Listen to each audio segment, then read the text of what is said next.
ஏன்னா இது தொடர்ந்து பொலிட்டீஷியன்ஸ் பேசுறது கிடையாது.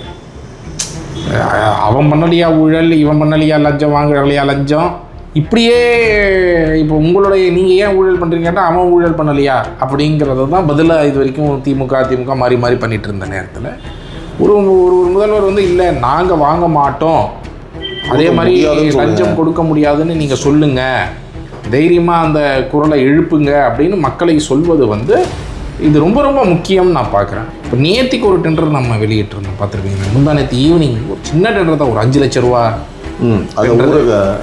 ஊரக வளர்ச்சி. முசியானந்த் இப்போ நடவடிக்கை எடுத்திருக்காரு சார். அதுக்கு முந்தா நேற்று நம்ம தான் ரிலீஸ் அவர் அது நீங்கள் ரிலீஸ் பண்ணால் அவர் 2 பேர் வேலை போயிடுது சார். எப்போ பாயிண்ட் வேணால் 1/2 மணி நேரம் தான் அது அப்லோடு பண்ணுறதுக்கு நேரம். ஊழல் நடந்திருக்கா, வாங்கியிருக்காங்களா, அது நமக்கு தெரியாது எக்ஸாக்டாக வாங்கியிருக்கிறாங்களா இல்லையா அப்படிங்கிறது. பட் சமீபத்தில் நான் இது வரைக்கும் பல இடங்களில் கேள்விப்பட்டதுனால நிறைய இடங்களில் வாங்கப்படவில்லை, மேபி சில இடங்களில் வாங்கியிருக்கலாம். This video is sponsored by Fast Track, celebrating 25 years of excellence. Download your Fast Track app now. Cresco Cars, leading dealers of Maruti Suzuki. RR Collections, elegance in every thread. Top 4 call drivers, day or night, we drive for you. வணக்கம் and welcome times of republics expos. இன்று நம்மோடு இணைந்திருக்கும் ஒரே விருந்தினர் தான் இந்த ஷோக்கு எப்போவுமே, அறப்போர் இயக்கத்தின் இயக்குனர் மதிப்பிற்குரிய திரு ஜெயராம் சார். வணக்கம் சார். வணக்கம் சார். இன்றைக்கி நம்ம இதை ஷூட் பண்ணுற வேலையில் கரூர் விசிட்டை சிஎம் முடிச்சுட்டாரு சார். ஸோ முதலமைச்சர் சொன்னார் சென்னையில் ஒரு பாலத்துக்கு ரெட்டிப்பு செலவு டெண்டர் விட்டாங்க, அதை ரத்து பண்ணிட்டோம். எந்த பாலம், எவ்வளவு தொகை, யார் கையெழுத்து போட்டாங்க, இது வரைக்கும் ஒரு அரசாணையும் வெளியாகலையே சார். இல்லை, இப்போது நான் இன்னும் பார்க்கல, அவர் ஸ்டேட்மெண்ட் பேசினேன், அவருடைய ஸ்டேட்மெண்ட். பட்டு ஏற்கனவே இந்த பாலங்கள் மேலெல்லாம் குற்றச்சாட்டுகள் நிறைய வந்தது. உதாரணத்துக்கு இங்கே திருவான்மியூர் அந்த இடத்துல உத்தண்டி ஈசிஆரில் ஒரு உத்தண்டி வரைக்கும் போகக்கூடிய அந்த பாலம் கட்டுவதில் கூட அதோடைய டெண்டர்லேயே நிறைய கேள்விகள் எழுப்பப்பட்டது. நம்ம ஏற்கனவே திருவண்ணாமலையில் தண்டராம்பட்டில் எப்படி புது பாலம் 16 கோடி ரூபாய் கட்டி 3 மாதத்தில் இடிஞ்சு விழுந்தது அப்படிங்கிறதெல்லாம் எழுப்பியிருக்கிறோம். ஸோ ஐ திங்க் இப்போ இந்த மாதிரி இது ஸ்டேட்மெண்ட்டாக மட்டும் இல்லாமல் அஃப்கோர்ஸ் அவங்க அடுத்து ஆக்ஷன் எடுக்கிறது ரொம்ப ரொம்ப முக்கியம். அது எந்த பாலம் அந்த மாதிரி ரெட்டிப்பு விலைக்கு இது பண்ணப்பட்டதோ அந்த மாதிரி அவங்க யார் இன்ஜினியர்ஸ் அதுக்கு ரெஸ்பான்சிபிளோ அதற்கு மேலே இன்ஜினியரோடு மட்டும் நிப்பாட்டிடாமல் அதற்கு மேலே இருக்கக்கூடிய ஐஏஎஸ் அதிகாரிகளாக இருக்கட்டும், அந்த துறை அமைச்சராக இருந்தால் அவங்களுக்கு ஏதாவது அதில் லிங்க் இருக்கா அப்படிங்கிறது எல்லாமே விசாரிக்கப்படுவது ரொம்ப ரொம்ப முக்கியமானது. சார், 300 மின்சார பஸ் ஆர்டரும் ரத்தாகி இருக்கு, முறைகேடு இருந்ததுனால ரத்து பண்ணிட்டோம் அப்படின்னு சொல்கிறாரு. அது ஓகே சார், அது சரி. ஆனால் பஸ் வர வேண்டிய நாள் இப்போ தள்ளி போயிருக்கு இல்லைங்களா? ஸோ அந்த தாமதத்துக்கு அரசு பார்த்தீங்கன்னா பொறுப்பு ஏற்றுக்குமா இல்லை எப்படி சார்? அது சரி, இப்போ ஒரு புது கவர்மெண்ட் வந்திருக்கு, அவங்க நிறைய விஷயங்களை ரத்து பண்ணுறதுனால டெஃபினட்டாக ஒரு தாமதம் இருக்க தான் இருக்கும். பட் இந்த தாமதம் நம்ம எதோட கம்பேர் பண்ண வேண்டிய அவசியம் இருக்குது அப்படின்னு சொன்னால், ஓவராலாக சமூகத்தில் நம்ம இந்த லஞ்சம் ஊழலால் ஏற்படக்கூடிய பிரச்சனைகள் தாக்கங்கள் நம்ம ஒரு பக்கம் பார்க்க வேண்டிய அவசியம் இருக்குது. ஏன்னா இதனால் மிக ஏழ்மையில் இருக்கக்கூடியவர்கள் மிகப்பெரிய அளவில் பாதிக்கப்படுறாங்க. இப்போது நான் இது பல முறை சொல்லியிருக்கிறேன், இந்த கேபி பார்க் மாதிரி இடங்கள்லாம் ஒரு மூட்டை சிமெண்ட்டுக்கு 5 மூட்டை மணல் 15 மூட்டை மணல் ஒருத்தர் கலக்கிறாரு அப்படின்னு சொன்னால், இப்போ 15 மூட்டை மணல் கலக்கிறதுக்கு அளவு பண்ணி அவரை பில்டிங் கட்ட விடணுமா? கட்டினாங்கன்னா நிறைய குடும்பங்கள் உள்ளே வரும். ஆனால் 15 மூட்டை மணலோட இருக்கிறத அப்படியே விடணுமா? இல்லை அந்த மாதிரி டெண்டர்களை ஐடென்டிஃபை பண்ணி அது மேலே ஆக்ஷன் எடுத்து ரத்து பண்ணி முறைகேடுகள்லாம் தடுத்து நிறுத்தி சரியான வழியில் டெண்டர் விடணுமா அப்படிங்கிறது தான். அப்போ சரியான வழியில் விட்டிங்கன்னா தான் டெண்டர் போடும் பொழுது தான் அது உண்மையிலே அதற்கான ஒரு அர்த்தமும் சரி, அதற்கான ஒரு மக்களுக்கான அந்த பெனிஃபிட்டுமே மக்களுக்கு ஆக்சுவலாக போய் சேரும். ஸோ அதனால் இந்த 1-2 மாத தாமதம் அப்படிங்கிறது ஒரு பெரிய பிரச்சனையாக நம்ம பார்க்கக்கூடாது அப்படிங்கிறத நான் பார்க்குறேன். அஃப்கோர்ஸ் டெஃபினட்டாக அதனால் மக்களுடைய பாதிப்பு இருக்கும், அதை நம்ம பார்த்தோம். ஸோ நம்ம ஒன்லி திங் என்ன சொல்லணும், இப்போ அடுத்தது பட்ஜெட் வருது. பட்ஜெட் வரும்போது இது எல்லாத்தையும் அவங்க கணக்கில் எடுத்து விரைவாக அதற்கான எல்லா தொகையும் அட்மினிஸ்ட்ரேட்டிவ் சாங்ஷன்கெல்லாம் கொடுக்கப்பட்டு, பட்ஜெட் ஒதுக்கப்பட்டு, அட்மினிஸ்ட்ரேட்டிவ் சாங்ஷன் கொடுக்கப்பட்டு எவ்வளவு விரைவாக டெண்டர் போடப்படணுமோ அந்த போடப்படணும். அதே மாதிரி அந்த டெண்டர்கள் எல்லாம் நேர்மையாக செயல்படுத்துறது ரொம்ப ரொம்ப முக்கியமானது. ஸோ ரத்து செய்கிறது ஒரு வேலை, சரிங்களா, வழக்கு போடுறதும் அது வந்து வேற ஒரு வேலை. ஓகேவா? இந்த ஆட்சி 50 நாளை தாண்டி 56 நாட்கள் 2 பெரிய டெண்டரை வந்து ரத்து செஞ்சுருக்காங்க. அந்த 2ஐயும் அன்னைக்கு அங்கீகரித்த அதிகாரி மேலே எந்த நடவடிக்கையுமே ஏன் எடுக்கலை? நாங்கள் இதை நான் ரத்து பண்ணிட்டோம், இதை நாங்கள் மாற்றிட்டோம் அப்படின்னு இந்த வெளிப்படைத்தன்மை வந்து ஏன் ஒரு டீப்பர் சென்ஸ்குள்ளே இருக்க மாட்டேங்குது? அது சொல்ல வேண்டிய அவசியம் கிடையாதா மக்களுக்கு? அவ்வளோ டீப்பாக எந்த அரசும் வந்து மக்களுக்கு அதை சொல்லாதா? பொதுவாக இது வரைக்கும் சொல்லலை, பட் நான் ஜென்ரலாக எப்படி ஒர்க் ஆகும்னு கேட்குறேன் சார். இல்லை, அதான் இப்போ சட்ட ரீதியான நடவடிக்கை அப்படிங்கிறது அந்த பாயும் பொழுது தான் மற்றவர்களுக்கு நாம் நாளைக்கு செஞ்சால் மாட்டிக்குவோம் அப்படிங்கிற ஒரு பயம் வரும். அப்போது அந்த அதிகாரிகள் யார் தப்பு செஞ்சாங்களோ அவங்கள சஸ்பெண்ட் பண்ணணும். இப்போ எலக்ட்ரிசிட்டி டிபார்ட்மெண்ட்டில் காசிங் என்பவர் சஸ்பெண்ட் செய்யப்பட்டிருக்கிறார். அதே மாதிரி மாநகராட்சியில் நம்ம 49 லட்சம்னு சொல்லும்போது அந்த எக்ஸிக்யூட்டிவ் இன்ஜினியர் சஸ்பெண்ட் செய்யப்பட்டார், அந்த டெண்டர்கள் ரத்து செய்யப்பட்டு. இப்போ நேற்றுக்கு ஒரு டெண்டர் நம்ம வெளியிட்டிருந்தோம், பார்த்துருப்பீங்க. முந்தா நேற்று ஈவினிங் ஒரு சின்ன டெண்டர் தான், ஒரு 5 லட்ச ரூபா ஊரக வளர்ச்சி. முசியானந்த் இப்போ நடவடிக்கை எடுத்திருக்காரு சார். அதுக்கு முந்தா நேற்று நம்ம தான் ரிலீஸ். அவர் அதுதான் நீங்கள் ரிலீஸ் பண்ணால் ஒரு 2 பேர் வேலை போயிடுச்சு சார். எப்போ பாயிண்ட் என்னன்னா 1/2 மணி நேரம் தான் அது அப்லோடு பண்ணுறதுக்கு நேரம். அதை போட்டோம், இப்போ இதுவாகிடுச்சு, 2 பேரும் சஸ்பெண்ட் பண்ணியிருக்கிறாங்க. ஆமாம் சார். பட் பாயிண்ட் என்னென்னா, இந்த மாதிரி சஸ்பெண்ட் பண்ணுறது ஒரு பக்கம், அது நடக்கிறதும் ஏன் இம்பார்ட்டன்ட்னா, இப்போ இந்த மாதிரி சின்ன சின்ன டெண்டர்களில் இந்த மாதிரி தப்பு பண்ணால் சஸ்பெண்ட் ஆகிடுறோம் அப்படிங்கிறத மற்ற அதிகாரிகள்லாம் பார்க்கும் பொழுது தான் அவங்களுக்கு ஒரு பயம் ஏற்படும். நம்ம நாளைக்கு இந்த மாதிரி செஞ்சால் நம்மளும் மாட்டிக்குவோம் அப்படிங்கிற ஒரு பயம் வந்து உங்களுக்கு அனைத்து மட்டங்கள்லையும் ஏற்படணும். முதல் முறையாக இன்ஃபேக்ட் இன்றைக்கி அந்த ஸ்டேட்மெண்ட் தான் பார்த்தேன். விஜய் அவர்கள் வந்து லஞ்சம் யாரும் கொடுக்காதீங்க, ஆமாம் சார், கேட்டால் கொடுக்காதீங்க, கொடுக்க மாட்டேன்னு தைரியமாக சொல்லுங்கள், கேட்டால் எங்கள் அண்ணன் இருக்கிறார் மகன். ஸோ ஐ திங்க் இது ரொம்ப இம்பார்ட்டண்ட்டான ஒரு ஸ்டேட்மெண்ட். ஒரு சிஎம் கிட்டேருந்து இது வருது அப்படிங்கிறது ஒரு வெல்கமிங் சேஞ்சாக நான் பார்க்குறேன். ஏன்னா இது வந்து தொடர்ந்து பொலிட்டீஷியன்ஸ் வந்து பேசுறது கிடையாது. அவன் பண்ணலையா ஊழல், இவன் பண்ணலையா லஞ்சம், வாங்கலையா லஞ்சம், இப்படியே இப்போ உங்களுடைய நீங்கள் ஏன் ஊழல் பண்ணுறீங்க கேட்டால் அவன் ஊழல் பண்ணலையா அப்படிங்கிறது தான் பதிலாக இது வரைக்கும் திமுக மாறி மாறி பண்ணிகிட்டு இருந்த நேரத்தில் ஒரு முதல்வர் வந்து இல்லை நாங்கள் வாங்க மாட்டோம், அதே மாதிரி லஞ்சம் கொடுக்க முடியாதுன்னு நீங்கள் சொல்லுங்கள், தைரியமாக அந்த குரலை எழுப்புங்க அப்படின்னு மக்களை சொல்வது வந்து இது ரொம்ப ரொம்ப முக்கியம்னு நான் பார்க்குறேன். ஐ திங்க் அந்த ஸ்டேட்மெண்ட்லாம் நம்ம வெல்கம் பண்ணுறோம். அதே நேரத்தில் செயல்பாடுகளில் வருவதற்கும் நீங்கள் நிறைய வேலைகள் செய்யணும். இப்போ சேவை பெறுபவர்கள் இந்த மாதிரி லஞ்சம் கொடுக்காமல் இருக்கணும்னா அவங்க மேலே நடவடிக்கை, லஞ்சம் கேட்குறவங்க மேலே நடவடிக்கை எடுக்கணும்னா சேவை பெறும் உரிமை சட்டம் மூலம் சட்ட ரீதியான மாற்றங்கள், சிஸ்டம் ரீதியான மாற்றங்களை நோக்கி அடுத்தது வேலை செய்கிறது ரொம்ப முக்கியம். சார், வேலு தரப்பு சொல்கிறாங்க இது அரசியல் பழிவாங்கல், ஒரு ஊழல் வழக்கு நிஜமாக இருந்தாலும் நடைமுறையில் ஒரு ஓட்டை இருந்தால் அது வந்து இந்த வாதத்துக்கு வந்து பார்த்தீங்கன்னா வலு சேர்க்குமா சார்? இது எப்படி சார் ஒர்க் ஆகும் வேலு கேஸில்? சரி, வேலுவை பொறுத்தவரை அவர் சிங்கப்பூரில் போய் அங்கே இருக்கிறாரு. இப்போ வர சொல்லியிருக்கிறாங்க. அடுத்தது 12ஆம் தேதி வருவேன், ஆஜராகிறோம். 15ஆம் தேதி அவரை ஆஜராக சொல்லியிருக்கிறாங்க லஞ்ச ஒழிப்புத்துறை முன்னாடி. இப்போது அவர் வந்து நான் ஏற்கனவே இதை நம்ம பேசியிருக்கிறோம். அந்த வழக்கு என்பது தெளிவாக ஒரு சாலையை போடாமலேயே பணத்தை கொடுத்துருக்குறாங்க. அப்போ இது வந்து என்னென்னா நேரடியான ஒரு மோசடி வழக்கு, நேரடியான ஒரு ஊழல் வழக்கு. நீங்கள் பணத்தை கையாடல் செஞ்சிட்டீங்க, ஒரு அரசு பணத்தை செஞ்சிட்டீங்க, கையாடல் செஞ்சாச்சு. நீங்கள் வந்து கான்ட்ராக்டர் கைக்கு போயாச்சு பணம். அதை அவர் வேலையெல்லாம் பண்ணிட்டாருன்னு சொல்லி போலியாக நீங்கள் மெஷர்மெண்ட் புக்கை தயார் பண்ணியிருக்கிறீங்க. ஆனால் சாலை பக்கமே அந்த கான்ட்ராக்டர் போகலை. இப்போ இதான் கேஸ். இப்போ இதுக்கான ப்ரூஃப் இருக்கு, அவ்வளோதான். இது இப்படி தான் இருக்குங்கிறது உங்கள் டிபார்ட்மெண்ட்டுக்குள்ளேயே ஒப்புக்கொண்ட ஒரு விஷயம். அடுத்த நாளே இந்த குற்றச்சாட்டு எழும்பி அடுத்த நாளே அந்த சூப்பரண்ட் இன்ஜினியர் போய் பார்த்துருக்குறாங்க. பார்த்து ஆமாம் சாலை போடலை சொல்லியிருக்கிறாங்க இல்லையா? கன்ஃபார்ம் பண்ணி தான் சஸ்பென்ஷனே நடக்குது, அந்த இன்ஜினியர் சொல்லிய சஸ்பென்ஷன். இதெல்லாம் ப்ரூஃப் தானே? இதெல்லாம் ப்ரூஃப் தானே. அப்போ இந்த மாதிரியான இவ்வளவு தெளிவான ஆதாரங்கள் எல்லாம் இருக்கிறது. அப்போ இதை ப்ராசிக்யூஷனில் அவங்க ப்ரூவ் பண்ணணும். அப்போ அதற்கான வேலைகளை செய்யணும். இதில் வந்து ஏவாவேலு அவர்களுக்கு தெரிஞ்ச பிறகும் கூட அவர் சங்கரானந்துங்கிற ஒரு கான்ட்ராக்டர், அவங்க திமுக கான்ட்ராக்டராக இருக்கிறதுனால தானே இப்படி பண்ணுறீங்க.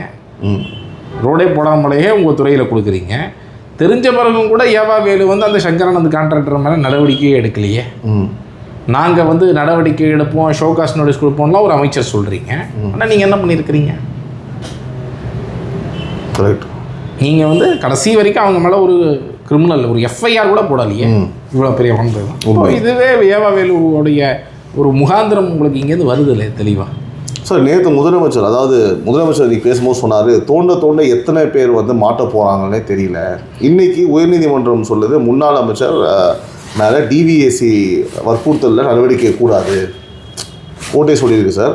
ஏன்னா ஆளுநர் வந்து அனுமதி வாங்கலை, ஆளுநர் வந்து வாங்கணுமா, எஃப்ஐஆர் போடுறதுக்கு முன்னாடி அந்த அனுமதி வந்து ஏன் வாங்கலன்னு சொல்லி கேட்குறாங்க சார். ஏன்னா மேபி அமைச்சர் முன்னாள் அமைச்சர்னா அந்த ஒரே ரூல் இருக்கா சார்? அதாவது முன்னாள் அமைச்சர் அல்லது இப்போ இந்த மாதிரி இப்போ இன்றைக்கி வந்து அவர் ஒரு எம்எல்ஏவாக இருக்கிறார். இப்போ அந்த மாதிரி இருக்கக்கூடிய ஒரு இடத்துல 17A அப்படின்னு ஒரு ஊழல் தடுப்பு சட்டத்தின் கீழ் ஒரு பிரிவு இருக்கிறது. ஆமாம். அந்த பிரிவின்படி என்ன பண்ணாங்க அப்படின்னு சொன்னால், எந்த ஒரு வழக்கை விசாரணை செய்ய வேண்டும் என்றாலும் முதல்ல கம்பீட்டன்ட் அத்தாரிட்டியோடைய பர்மிஷன் வாங்கணும் அப்படிங்கிறத சொல்லியிருக்கிறாங்க. அப்போ கம்பீட்டன்ட் அத்தாரிட்டி யார் அப்படின்னா, அந்த 17Aக்கு வந்து கம்பீட்டன்ட் அத்தாரிட்டி யாருங்கிறது அந்தந்த அரசாங்கம் தான் முடிவு செய்ய வேண்டிய விஷயம். இது சட்டத்தில் வந்து இவங்க தான் கம்பீட்டன்ட் அத்தாரிட்டி என்று சொல்லப்படவில்லை. செக்ஷன் 19 இருக்குது பார்த்தீங்களா, அதுக்கு தான் சாங்ஷன் ஆஃப் ப்ராசிக்யூஷனுக்கு தான் யார் ரிமூவ் செய்யணுமோ அந்த பதவியிலிருந்து ரிமூவ் பண்ணக்கூடிய பதவி பவர் யாருக்கு இருக்கோ அவர் சாங்ஷன் கொடுக்கணும் அப்படிங்கிறது இருக்குது. ரைட்டுங்களா? ஸோ இப்போ உதாரணத்துக்கு வேலு இன்றைக்கி எம்எல்ஏவாக இருக்கிறாரு அப்படின்னு சொன்னால் அவரை ரிமூவ் செய்யக்கூடிய பவர் அதிகாரம் வந்து ஸ்பீக்கருக்கு இருக்குது. இப்போ அவர் அமைச்சராக இருந்தபோது அவரை ரிமூவ் செய்யக்கூடிய பவர் வந்து யாருக்கு இருக்குன்னா கவர்னருக்கு இருக்குது. ஸோ அதனால் வந்து அந்த அதன்படி ப்ராசிக்யூஷன் சாங்ஷனுக்கு தான் அது செல்லுபடியாகும் உங்களுக்கு.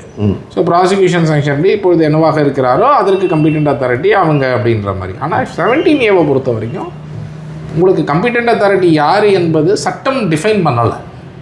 அதனால் அது அந்தந்த அரசாங்கங்கள் அவங்களே கொடுக்கலாம். அவங்க யார் ரிமூவ் பண்ணுற ஆட்கள் தான் கொடுக்கணும் அப்படிங்கிறது அதில் இல்லை. ஸோ தமிழ்நாடு அரசே அதை முடிவு பண்ணி 17Aவுக்கு வந்து அப்ரூவல் கொடுக்கலாம். அதன்படி தான் அப்ரூவல் கொடுத்து தான் நீங்கள் எஃப்ஐஆர்லேயே பார்க்கலாம், அவருக்கான அனுமதி 17Aல கொடுக்கப்பட்டு தான் எஃப்ஐஆர் பதிவு செய்யப்பட்டிருக்கிறது. Right sir. சார் அதே நேரத்தில் இதே டிவிஎஸ்சி பல வருஷம் வந்து தூங்கிட்டு இருந்திருக்கு சார். ஸோ ஆட்சி மாறினதுக்கு அப்புறம் தான் வந்து இந்த கோப்புகள்லாம் வந்து நகருதான் வந்து நான் பார்க்குறேன். அப்படின்னா குற்றம் யார் மேலே சார்? அமைச்சர் மேலேயா இல்லை அமைப்பு மேலேயா சார்? அதாவது 4 வருஷம் கழிச்சு தான் எஃப்ஐஆர் போடுறாங்கன்னு யார் போய் வாதாடுறாங்க வழக்கில்? திமுக வேலு போய் வாதாடுறாரு. ஆமாம். ஆனால் குற்றச்சாட்டே அதனே அவங்க மேலே. உங்கள் மேலே இருக்கிற குற்றச்சாட்டே என்ன? 4 வருஷமா நீங்கள் தான் அந்த அமைச்சராக இருந்தது. நடவடிக்கை எடுக்க வேண்டிய அமைச்சரே நீங்கள் தான். நீங்கள் தான் லஞ்ச ஒழிப்புத்துறையில் சொல்லி நடவடிக்கை எடுத்துருக்கணும். இல்லை லஞ்ச ஒழிப்புத்துறையை வந்து உங்களுக்கு ஃபைல் அமைச்சாங்களே உங்கள் துறைக்கிட்ட, உங்கள் துறை செயலர் என்ன பண்ணார்? அதை வச்சுக்கிட்டு அவர் எப்படி சார் அவர் ஏமால் நடவடிக்கை என்ன எப்படி சார் அவர் சொல்லுவார்? அப்போ 4 வருஷமாக தூங்கிட்டு 4 வருஷம் தூங்கினதே நீங்கள் தானே, உங்கள் துறை தானே. உங்கள் மேலேயே எப்படி எஃப்ஐஆர் போட முடியுங்கிறதுனால நீங்கள் தூங்க வச்சிருக்கிறீங்க 4 வருஷமா. அப்போது இதெல்லாம் ஒரு அபத்தமான வாதம். இந்த மாதிரியான வாதங்கள்லாம் எடுபடாது நீதிமன்றம். சார் முதலமைச்சர் வந்து பார்த்தீங்க அப்படின்னா அதை நீங்கள் முன்னாடி பேசிட்டீங்க, மேலே சொல்லியிருக்காப்புல லஞ்சம் கேட்டால் கொடுக்க மாட்டேன்னு சொல்லுங்கள், நான் இருக்கேன்.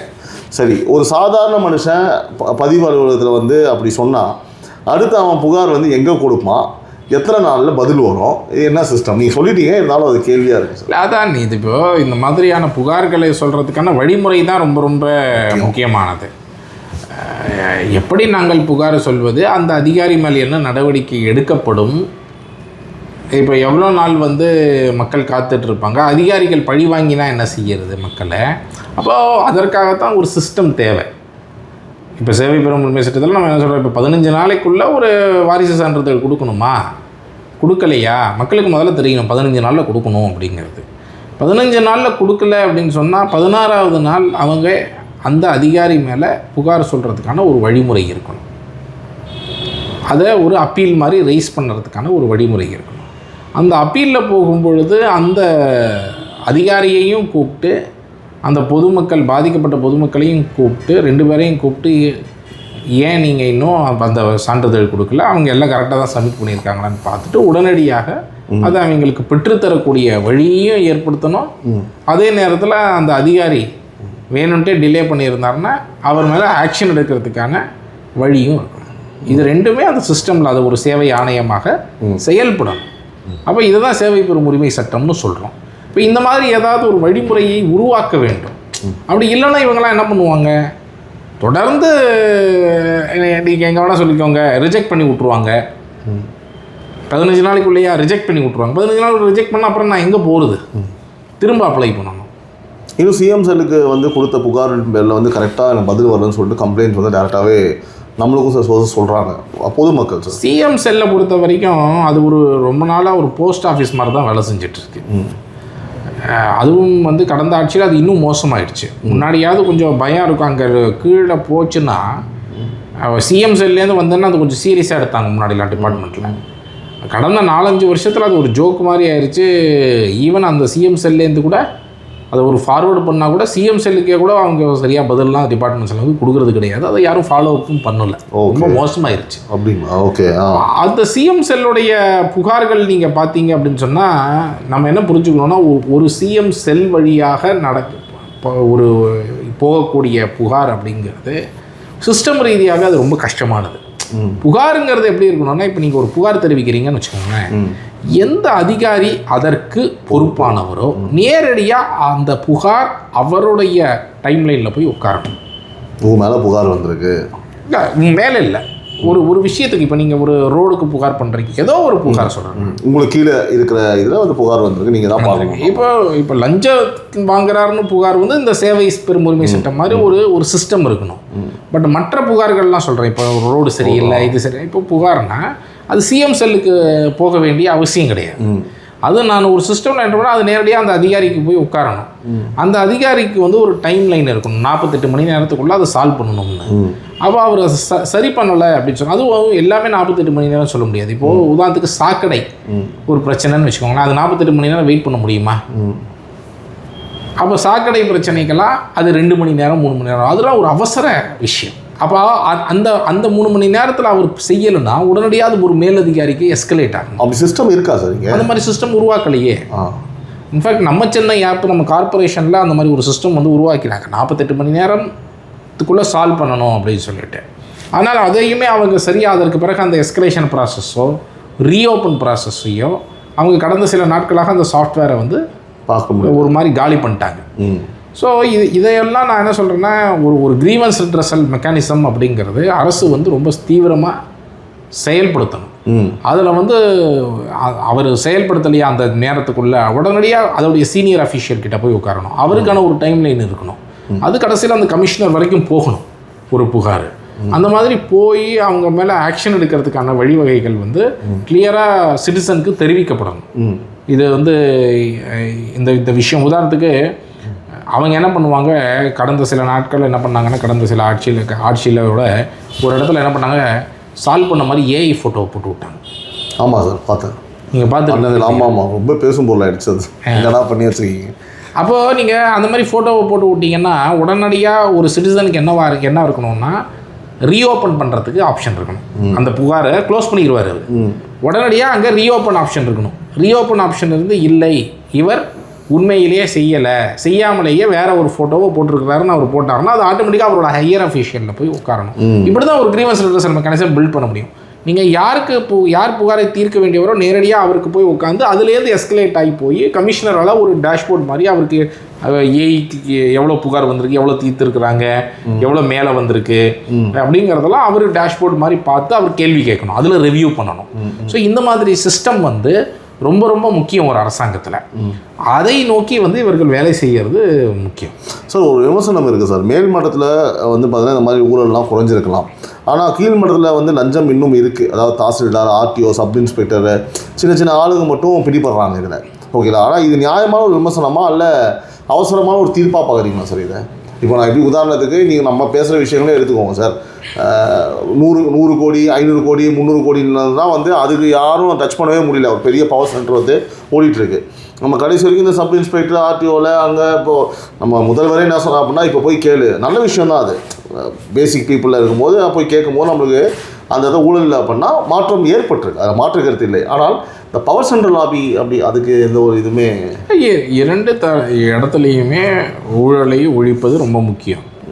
ஒரு பக்கம் கேள்வி என்னென்னா, மக்கள் வந்து அவங்களுடைய அடிப்படை சேவைகளுக்காக ஒரு அரசுக்கிட்ட போகிறாங்க, அதில் கூட உங்களால் லஞ்சம் ஊழலை ஒழிக்க முடியலையா அப்படிங்கிறது தான் கடந்த ஆட்சிகள் மேலே இருக்கக்கூடிய ரொம்ப முக்கியமான விமர்சனம். ஒரு பட்டாக்கு போகிறாங்க, ஒரு இதுக்கு போகிறாங்க, அவங்ககிட்ட உங்களால் லஞ்சம் வாங்காமல் ஒரு சேவையை கூட கொடுக்க முடியல.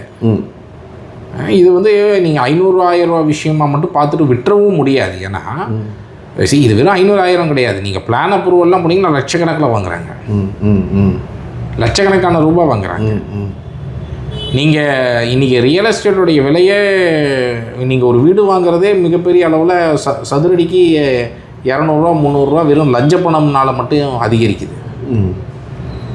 ஸோ இது வந்து எல்லா இடங்கள்லேயும் இதோடைய பாதிப்பு வந்து மிகப்பெரிய அளவில் இருந்துட்டு வருது, இந்த லஞ்சத்துடைய பாதிப்பு. அப்போ இது அனைத்தும் சரி பண்ணுறது ரொம்ப ரொம்ப முக்கியம். லஞ்சம் அப்படிங்கிறதே இருக்கக்கூடாதுங்கிறதும் ஒரு பக்கம் வேலை செய்யணும். இன்னொரு பக்கம் ஊழல், மிகப்பெரிய ஊழல்களுக்கு தான் இப்போ நம்ம என்ன சொல்கிறோம், நீங்கள் எஸ்டிமேட்டை ரிவைஸ் பண்ணுங்கள், பார்ட்டி ஃபண்ட் வாங்க மாட்டேன்னு சொல்லியிருக்கிறீங்க, வெல்கம். அப்போ அந்த பார்ட்டி ஃபண்டு வாங்க மாட்டீங்கன்னா 20% வாங்கலைல்ல, 10% பார்ட்டி ஃபண்டு 10% அதிகாரிக்கு வரும். அப்போ 20% எல்லா எஸ்டிமேட்டெல்லாம் குறைங்க. இப்போ ரோடு போடுறதுக்கு இவ்வளோ நாளாக 10 லட்ச ரூபான்னு போன கவர்மெண்ட் போட்டாங்கன்னா நீங்கள் 8 லட்ச ரூபாயில் போட முடியணும்.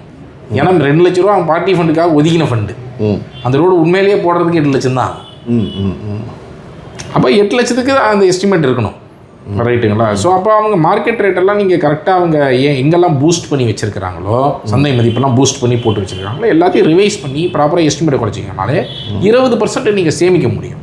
அதுதான் சொல்கிறேன். இப்போ நீங்கள் செலவினங்கள்லாம் பார்த்தீங்கன்னா இன்றைக்கி தமிழ்நாடு அரசு எய்ட்ஸு, கிராண்ட்ஸு, சப்சிடிஸு, இந்த திட்டங்களுக்கு ப்ரொக்யூர்மெண்ட்டில் செலவு பண்ணுறது, பொதுத்துறை நிறுவனங்கள் செலவு பண்ணுறது, இதெல்லாம் சேர்த்திங்கன்னா ஒரு 3 லட்சம் கோடி ரூபா வரும்.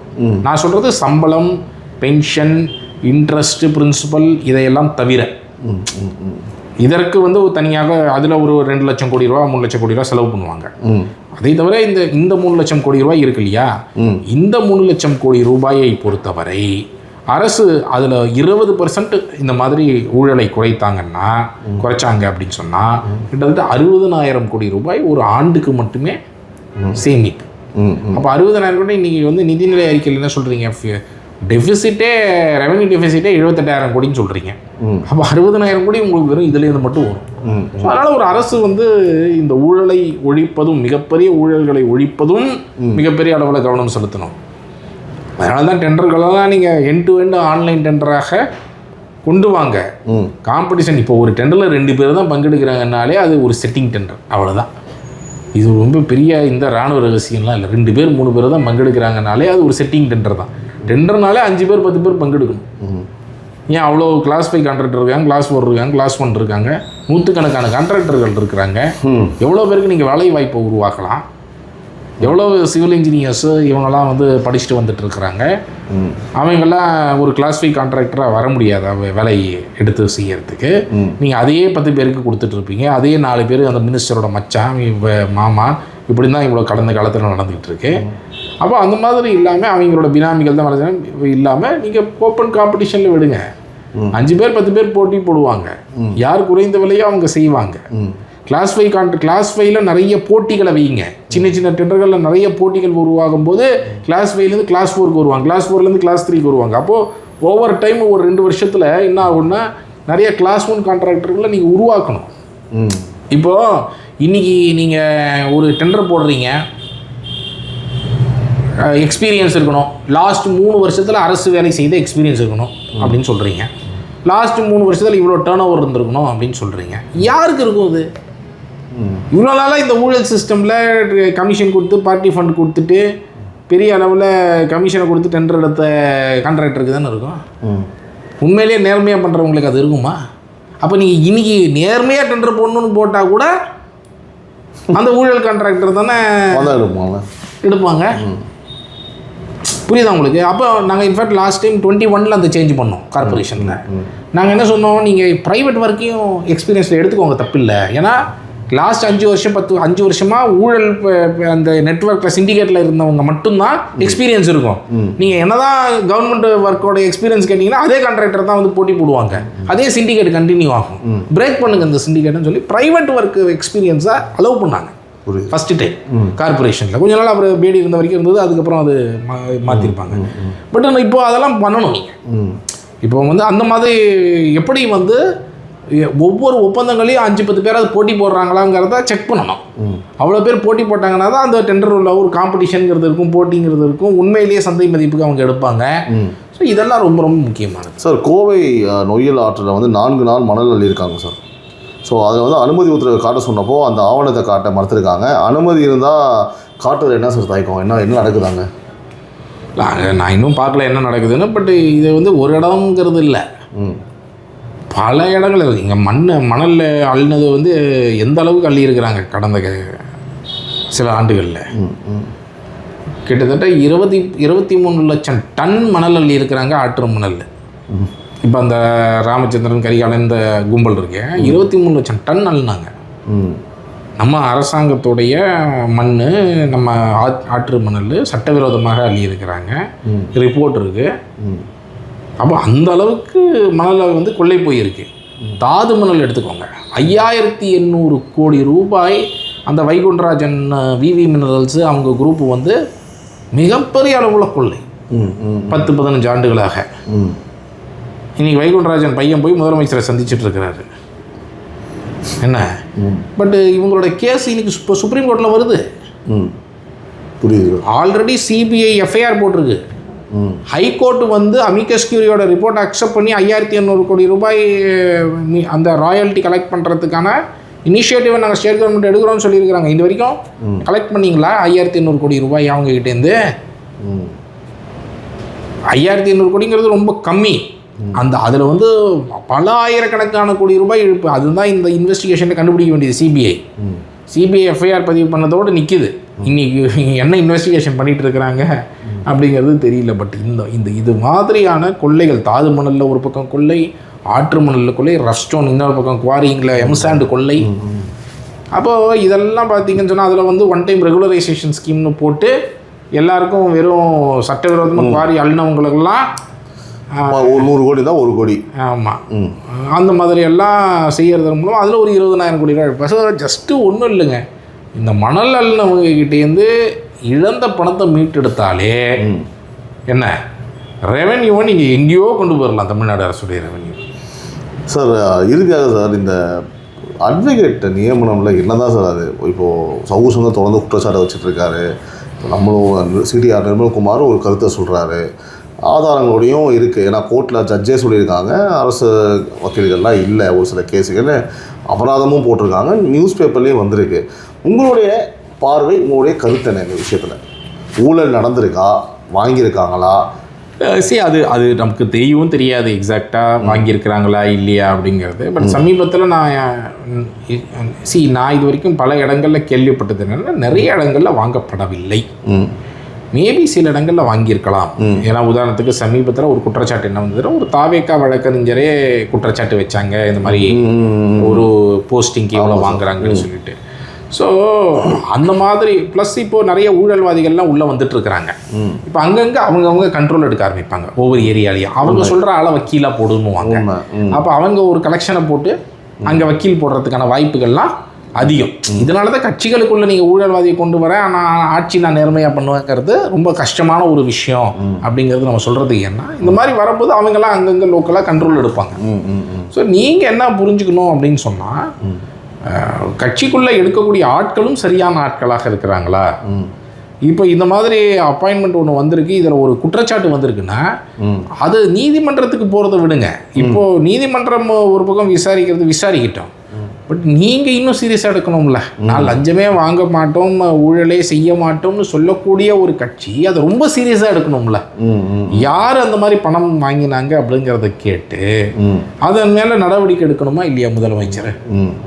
அப்போ அதற்கான அந்த ஒரு என்கொயரியாவது, ஒரு நேர்மையான ஒரு என்கொயரியாவது அதில் நடத்தப்படணும்ல.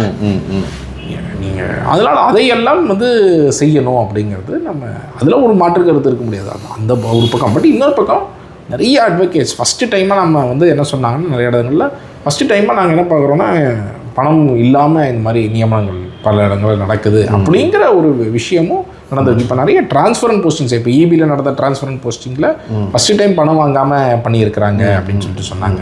ஸோ இந்த மாதிரி அப்புறம் பள்ளிக்கல்வித்துறையில் ஃபஸ்ட்டு டைமாக ப்ரைவேட் ஸ்கூல்ஸ்க்கு வந்து இந்த ரெனியூவல் இதுக்கெல்லாம் பணம் வாங்காமல் செய்யப்பட்டிருக்குனாங்க. இதெல்லாம் நம்ம வெல்கம் பண்ணணும். சரி, அந்த ப்ரப்போர்ஷனேட்டாகவும் நம்ம பார்க்கணும். சரி, இன்றைக்கி கண்டினியூ ஒரு அரசுலேருந்து அடுத்த அரசு வரும்பொழுது நிறைய லஞ்சமும் ஊழலும் கண்டினியூ ஆகும். நீங்கள் அதுக்கெல்லாம் ஒவ்வொன்றுக்கும் போய் எஃபர்ட் எடுத்து ஸ்டாப் பண்ணால் தான் அது முடியும். இருக்கிறாங்களா சார்? இல்லை, அதான் இந்த டிரான்ஸ்பரண்ட் போஸ்டிங்ஸ்லாம் அதுக்கான முயற்சி எடுத்துருக்கிறாங்க. எடுத்து தான் அது நிப்பாட்டி இருக்கிறாங்க. ஜென்ரிக்காகவே எடுக்கிறாங்க சார் கேட்குறேன். இப்போ நீங்கள் இப்போ ஒரு செய்தி வெளியிடுறீங்க, புஷியா நடவடிக்கை எடுக்கிறாரு அந்த அமைச்சர், துறை அமைச்சர் சிடிஆர் நிர்மல்குமார், அவர் துறையில் ஒரு நடவடிக்கை எடுக்கிறாரு. ரமேஷ் எடுத்தீங்கன்னா அவர் துறையில் ஒரு நடவடிக்கை, அந்த மாதிரி நடவடிக்கை எடுக்கிறாங்க. ஆக்சுவலாக ஒரு குட் கவர்னன்ஸ்க்கு ஒரு ரொம்ப முக்கியமான ஒரு ஆஸ்பெக்ட் இருக்குங்க. ஒரு அரசு வந்து வெளிப்படைத்தன்மையோடு இயங்கணும். ஒரு அரசு வந்து பொறுப்புடைமை வாய்ந்த பொறுப்போடு யாராவது தப்பு பண்ணாங்கன்னா அந்த அக்கௌண்டபிலிட்டியை ஃபிக்ஸ் பண்ணி அவங்க மேலே நடவடிக்கை எடுக்கணும். அடுத்தது ரெஸ்பான்சிவ்னஸ்ங்கிறது ரொம்ப முக்கியம். ஒரு மக்கள் வந்து ஒரு புகாரை எழுப்பினாங்கன்னா அந்த புகாரை உடனடியாக விசாரித்து அதன் மேலே நடவடிக்கை எடுக்கணும். இதெல்லாம் வந்து ஒரு குட் கவர்னன்ஸ்க்கு ரொம்ப முக்கியமான ஆஸ்பெக்ட்ஸ் நான் இப்போ சொல்லணும்னா. ஸோ இவங்க எந்த அளவுக்கு இதெல்லாம் ஃபாலோ பண்ணுறாங்களோ, வெளிப்படைத்தன்மையை ஃபாலோ பண்ணணும், பொறுப்புடைமையை ஃபாலோ பண்ணணும், அதெல்லாம் ஓரளவுக்கு இந்த 50 நாட்களில் இந்த ரெஸ்பான்சிவ்னஸ் பண்ணியிருக்கிறாங்க. இப்போல்லாம் நம்ம குற்றச்சாட்டு நம்மளே இது வரைக்கும் எழுப்பின டெண்டர்கள் எல்லாத்துலேயும் ரத்து நடந்திருக்கு. ஆர் அந்த இன்ஜினியர் சஸ்பெண்ட் ஆகிற, ஆர் அந்த அதிகாரி சஸ்பெண்ட் ஆகிறதுலாம் நடக்க ஆரம்பிச்சிருக்கு. இதெல்லாம் ஒரு வெல்கம் ஸ்டெப்பு தான். நான் என்ன சொல்கிறேன்னா, இதை சஸ்டெயின் பண்ணுறதுக்கு சிஸ்டமிக்காக இதை மாற்றுங்க அப்படிங்கிறது தான் நம்ம தொடர்ந்து அந்த ஃபீட்பேக். பல்வேறு விஷயங்கள் நம்ம முடிவு மிக்க நன்றி சார். அடுத்த ஒரு எபிசோட் சந்திப்போம். நன்றி. This video is sponsored by Fast Track, celebrating 25 years of excellence. Download your Fast Track app now. Cresco Cars, leading dealers of Maruti Suzuki. RR Collections, elegance in every thread. Top 4 call drivers, day or night, we drive for you.